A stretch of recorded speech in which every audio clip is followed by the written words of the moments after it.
Lahat tayo may interes. Tao lang tayo. Paano ang aming mga negosyo? Paano namin mapapakain ang aming mga pamilya? Negosyo o kalayaan, bayan o sarili, pumili ka! Hindi pala baha ang pagpapalubog sa ating bayan, kundi kasakiman.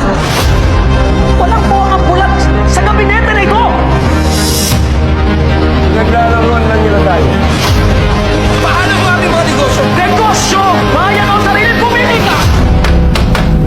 Teka! Paano ninyo kayong maniwala sa mga negosyo? Tanong mangyayari tayo sa sarili nating bayan? Anong dehada sa gabinete? Nasisikmura ba ng gabinete ang ganitong kataksil? Teka! Bulag! Mga kapatid, mayroon tayong mas malaking kaway ang ating sarili. Kailangan natin ng isang radikal na pagbabago. Sinusunod ko lang. Tama, General Luna. Kailangan na tayong kumilos!